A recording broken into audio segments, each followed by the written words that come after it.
What's up, guys? So we're back with another bot build video. This time we're going to stick to the RPA challenge that we did last time. We're going to build it in a different way. And so last time we built it with some looping. We did a bunch of variables with a dictionary, and we went through and mapped those to the correct fields based on us reading the field label. That worked, and I did that for a very specific reason. I wanted to show you the way that I look at DOM XPaths, the way that I try to make use of the data that's there, and the way that I try to identify patterns in the structure of a page, right? And that allows us to make a very dynamic bot. This time, we're going to look into some kind of more advanced DOM-X topics, and we're going to look at how we can use a DOM XPath with a bit of a query in it to allow us to do a contain statement to try to find these fields almost instantly. Okay, so let's take a look.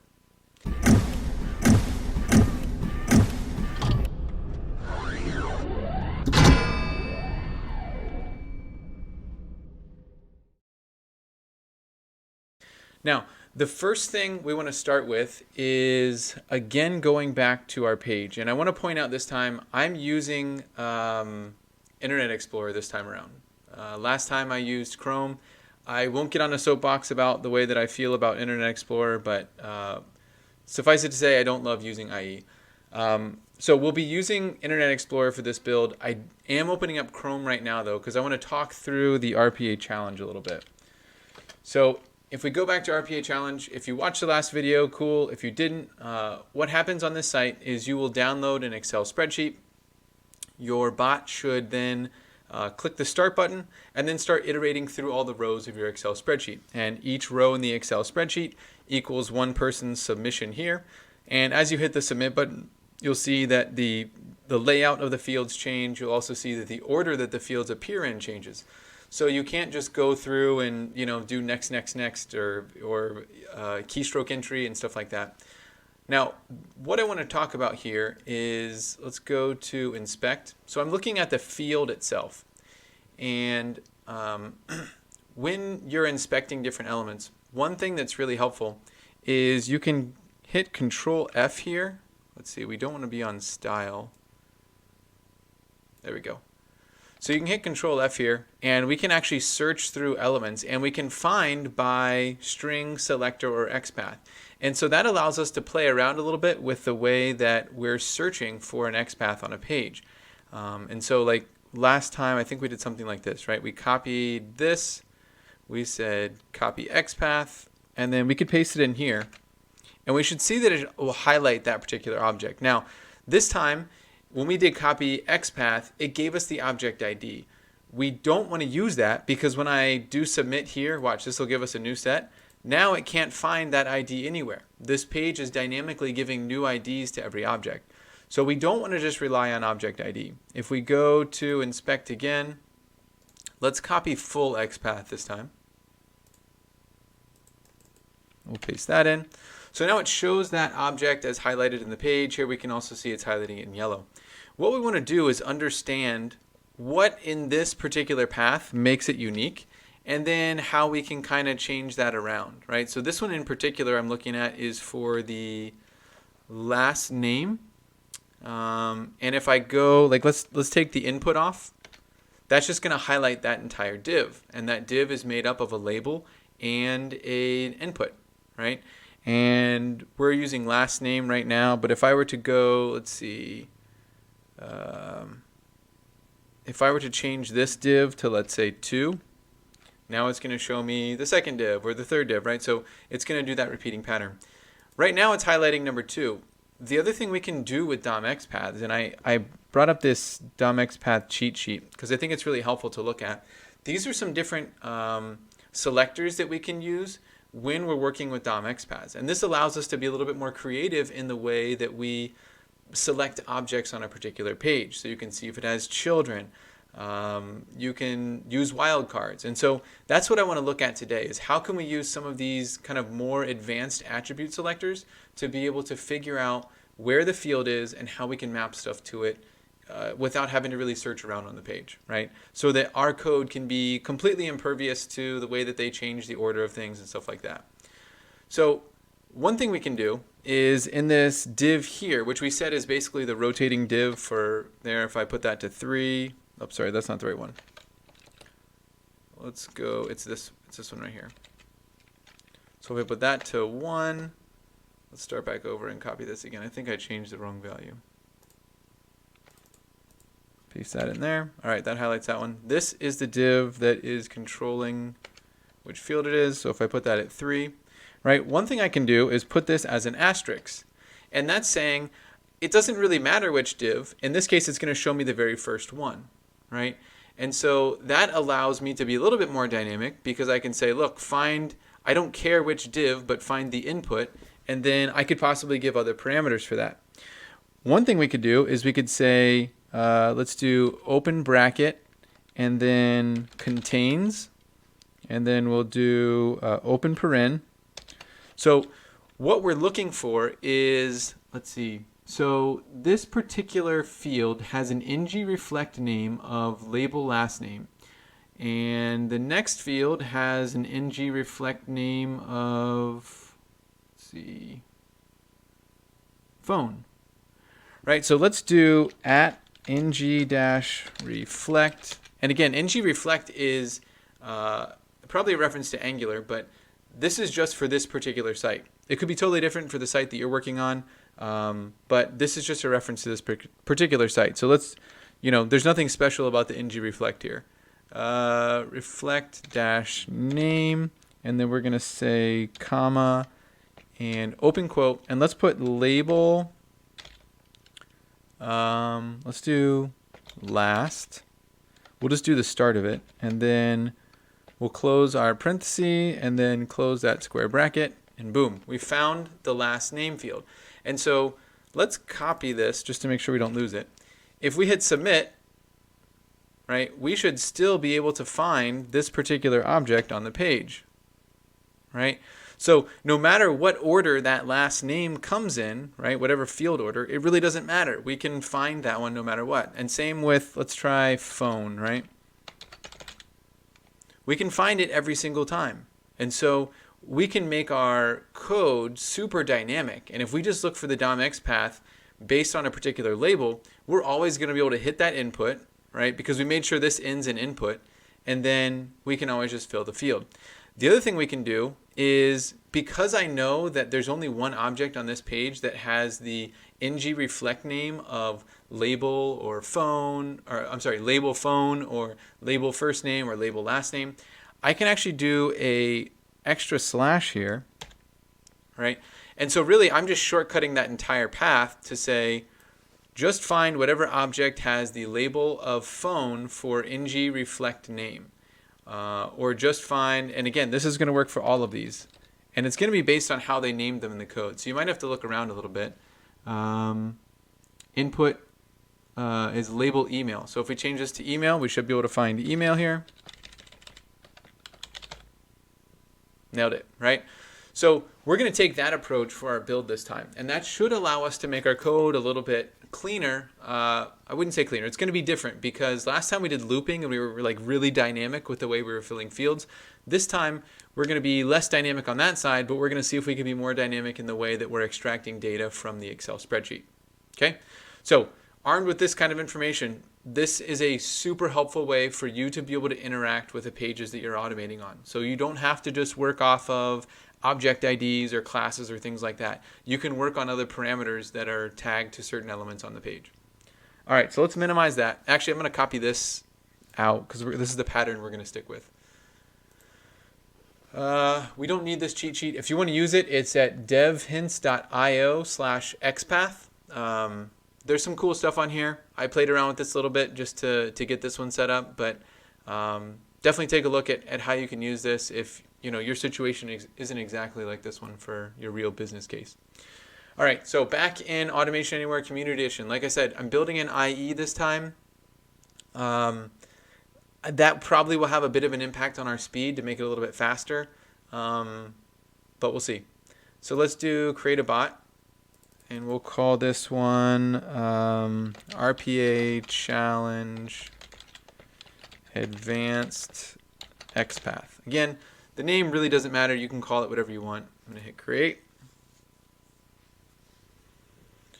Okay, we're good. So the first thing we want to do, and again, if you want to see the whole intro that we did last time about mapping out exactly how I think about these problems and how I started with drawing kind of a Visio style of what we really need to do, definitely reference that in the last video.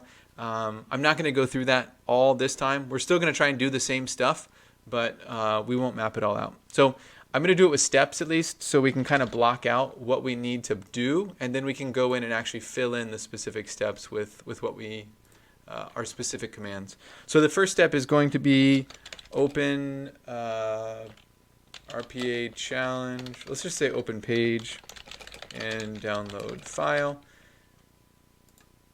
And then our next step is going to be to loop through Spreadsheet and fill form. Now, last time we started off with the creation of a ton of variables. I'm going to try and make this a little bit cleaner, a little bit smoother this time. Okay? I'm not saying that that's wrong. Both solutions are going to work. I just want to do it a slightly different way this time so you can see that there's different ways to solve the same problem. Okay? And that's the main goal of all of these videos that I'm building. I want you to think about how to solve these different problems that you face in different ways, because one of these might work for you and one may not for whatever situation you're actually looking at. For the RPA challenge, they should all work. All right, so the first thing we're going to do is application command. We'll just go right here. Open program file. Going to browse. So because we're using IE this time, we're going to select the IE, or Internet Explorer application, and we'll give the parameter for the RPA challenge website.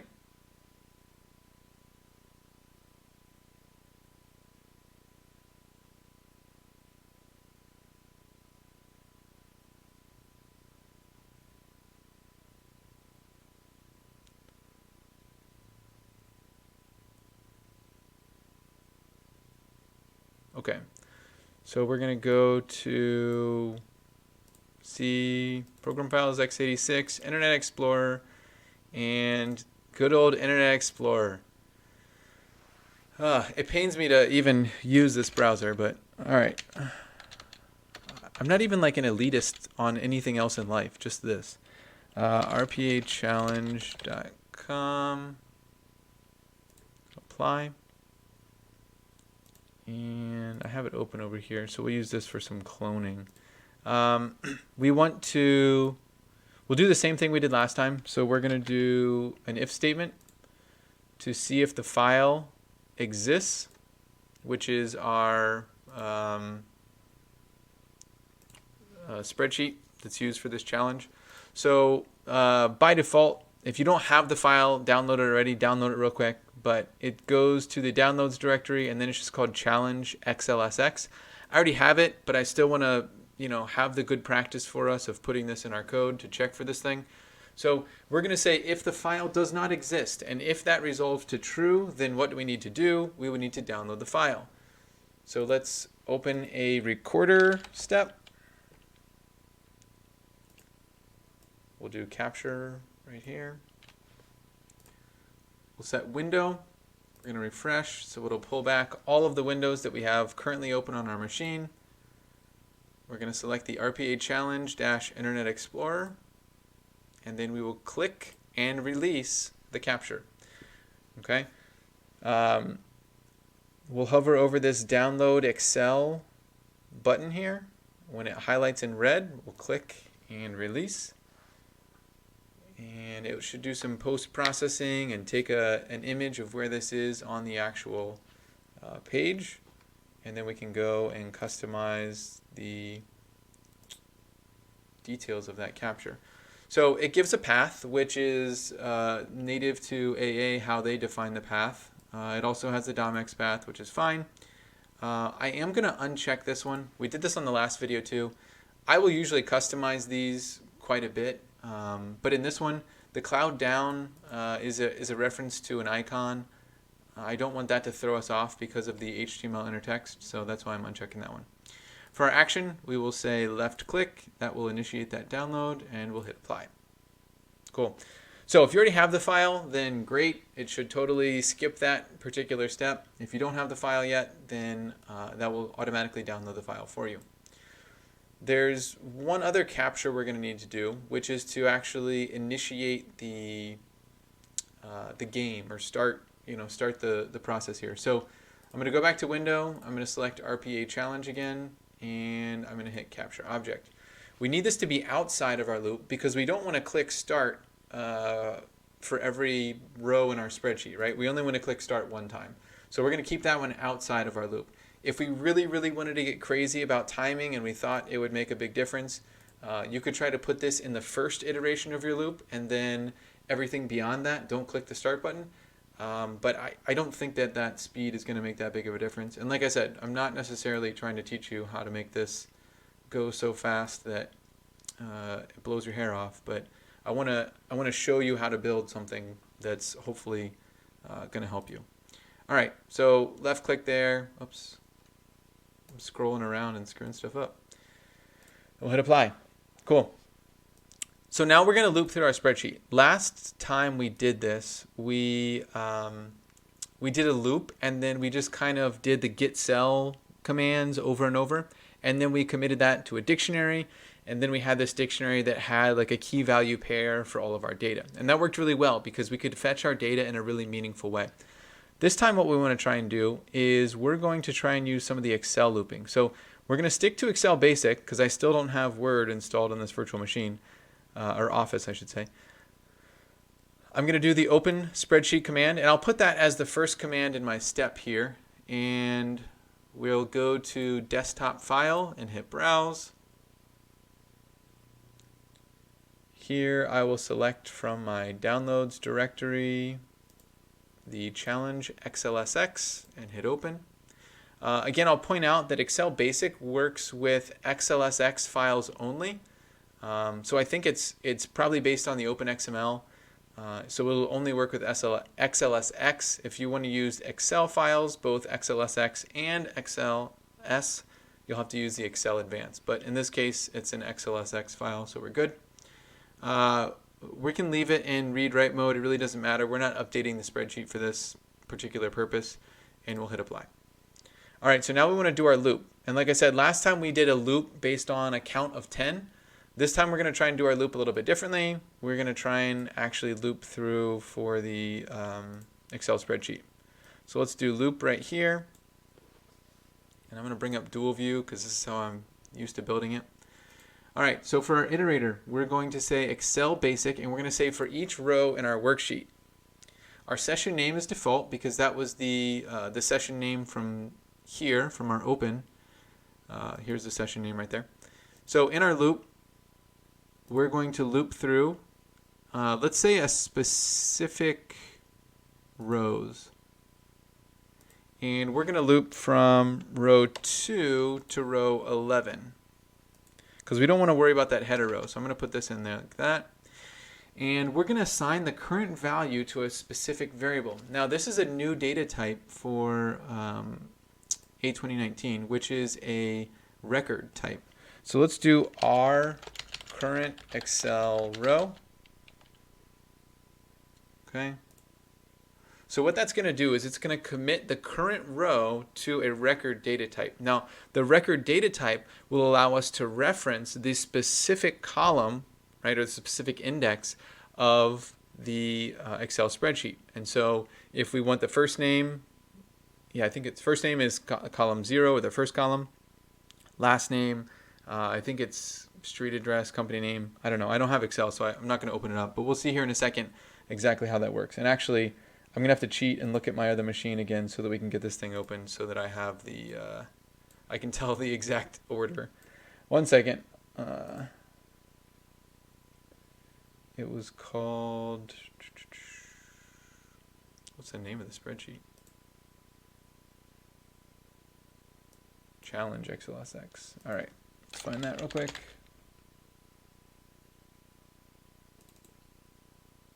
All right, so here we go. For reference, this is what the spreadsheet looks like. So it's first name, last name, company name, rolling company, address, email, and then phone number.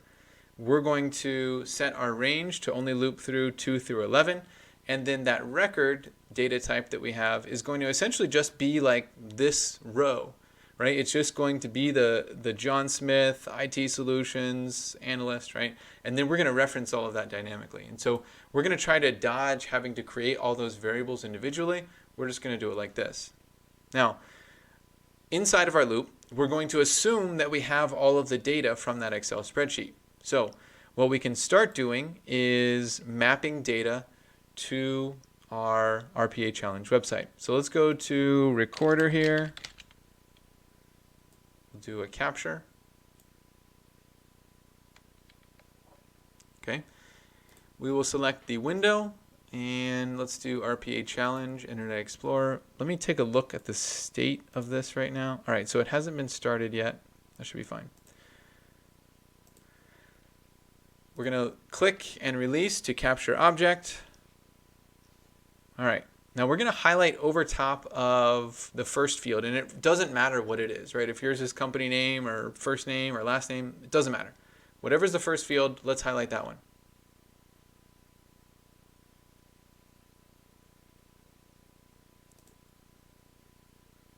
And let's go back to our build here.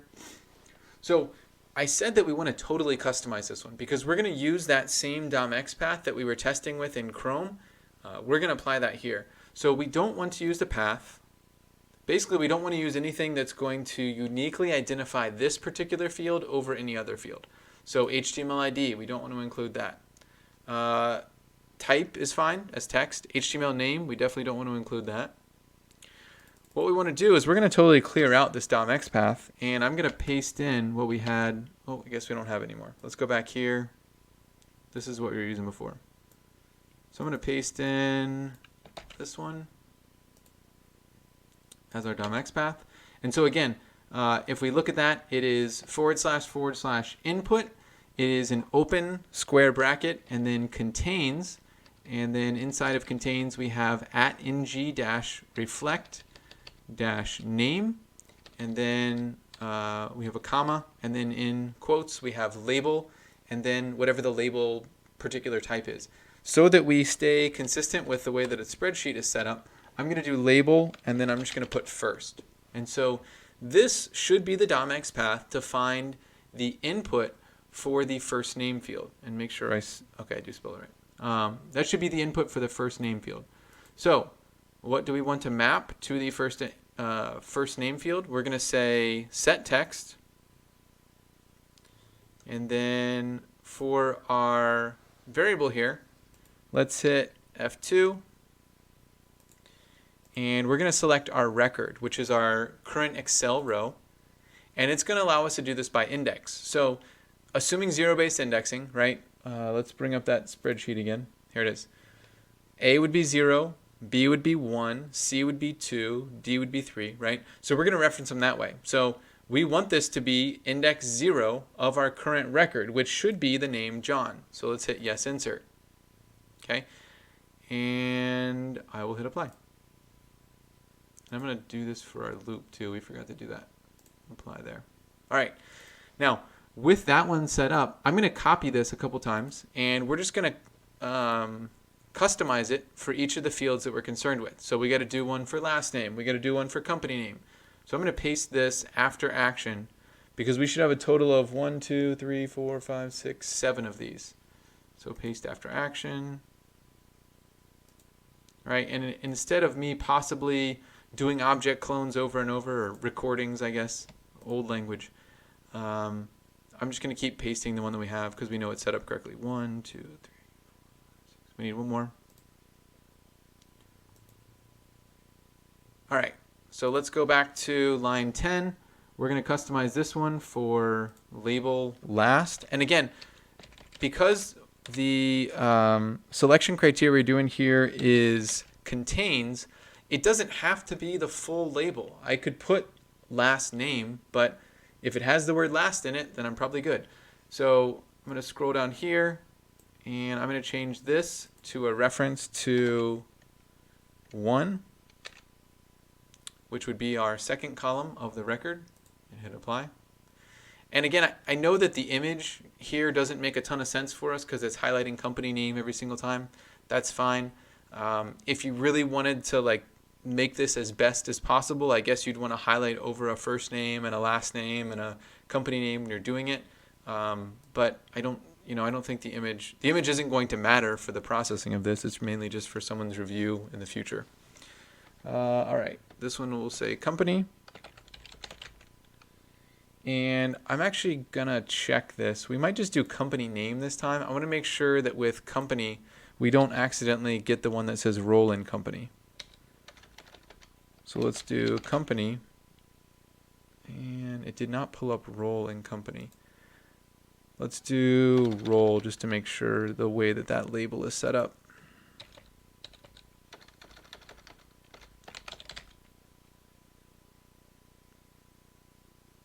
Okay, that one's just called role, so we're good. So we can just do company here. All right, so with that one set to company, I will set the Excel record to 2. Hit apply. And we'll keep doing the rest of these. So this one will be role.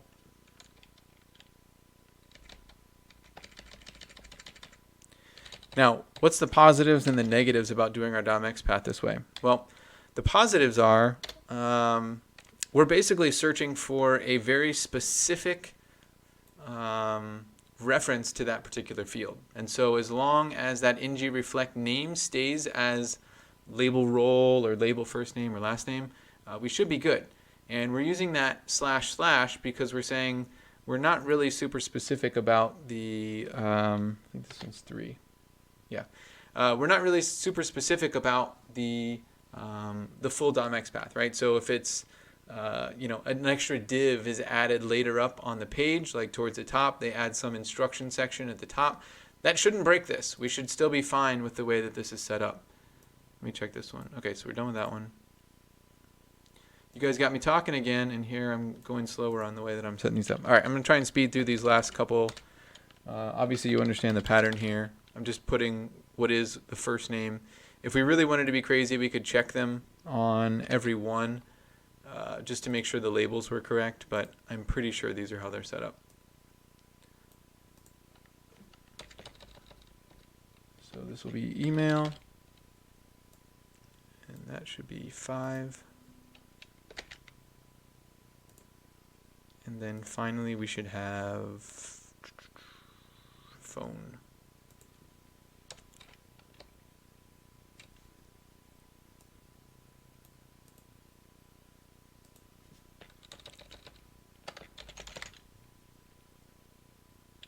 All right, and then this should be 6.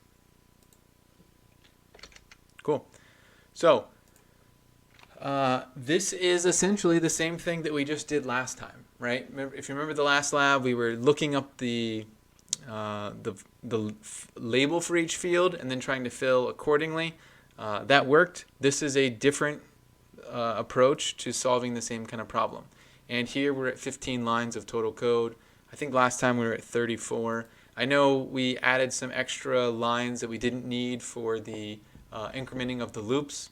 That's fine. That was on me. But this time we're not going to mess with that. So let's try and run this and let's see how it goes. I just closed the RPA challenge page. I'm going to close this XPath cheat sheet. We don't need to reference that anymore. And we'll hit run and let's see what happens.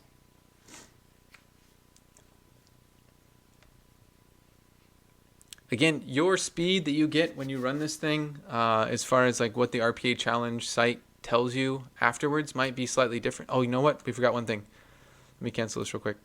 We forgot to do the next button.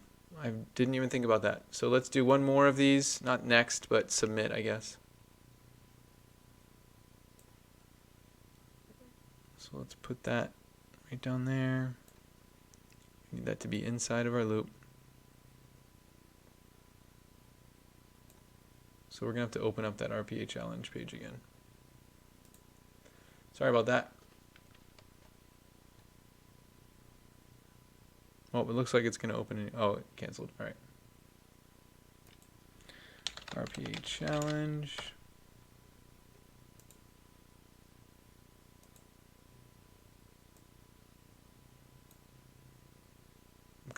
So let's do a clone for that submit button. That was the one thing that we missed here. We'll go back here, capture object. I've used lots of different words here. They all mean the same thing: clone, capture, object clone. What I'm referring to is just using Automation Anywhere to capture a reference to a particular object on an application, or in this case, a web page. So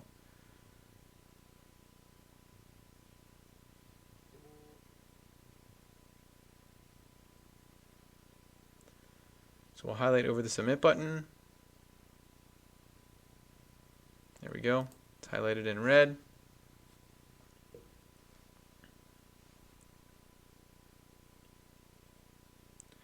Cool. Let's go back here. I'm going to leave all of that stuff alone, and we'll just say, oops, I don't want to do that. Action of left click. All right, now let's try to run it. So we're at 16 lines. I think last time it was like 34. Probably could have been down to 32. So we cut the number of lines in half. We also didn't have to do as much of the variable setup. So for what it's worth, just two different approaches. It's totally fine. Either would work.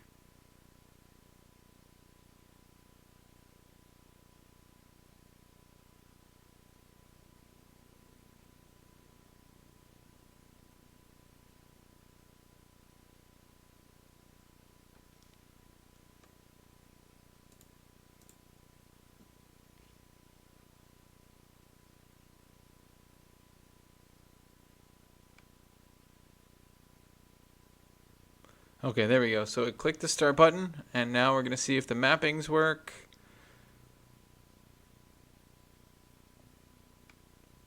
Okay, we're into the looping. Cool. So it looks like it's mapping all of our fields correctly. Obviously with the way that we set up the DOM XPaths for this, we wanted to make sure we were flexible enough that we could find the fields that we wanted, but also not so flexible that we were accidentally putting the wrong data into the wrong field. So that's something I'm kind of watching for here, just to make sure we didn't screw this up. But it looks like these are all correct so far. Like I said, there's a total of 10 rounds, so we'll see how we do here. But so far everything looks like it's correct. Doug was number 5, so that's right. Also, like I said, I don't know who owns this page, so my understanding is that there were some changes that were made to it this past summer, where it used to have object IDs that were consistent across every single iteration of this, but since they changed it, obviously that added a different kind of challenge to it. I would not expect that to be a common scenario that you face when you're working in applications. I have seen where pages will dynamically create object IDs, and that's totally fine. But this idea of like stuff totally moving around and the shape of the page changing and stuff like that, I don't think that that's really common.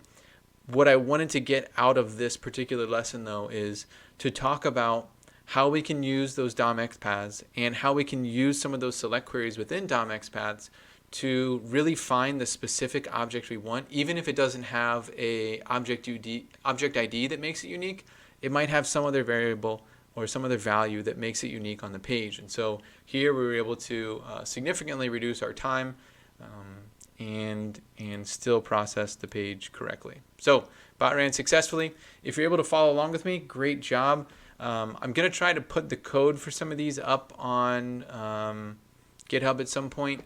I built this in Community, so I'm going to have to rebuild it in another version so I can do the export. But if you're following along with me, great. I hope you're able to figure that out. Hopefully this is helpful. I hope you're able to find some application for it outside of just this RPA challenge as you're working on use cases for your own company or use cases that you're taking on personally. Okay? Thanks for following with me. Please like, comment, subscribe. Let us know how we can make these videos better. Let us know what other kind of content you want to see. We want to make sure that you're appropriately able to upskill on A2019. We want to make sure everyone is able to build bots that do cool stuff and that work really efficiently. Okay? Thanks for hanging out. We'll see you next time. Go build awesome bots. Go be great.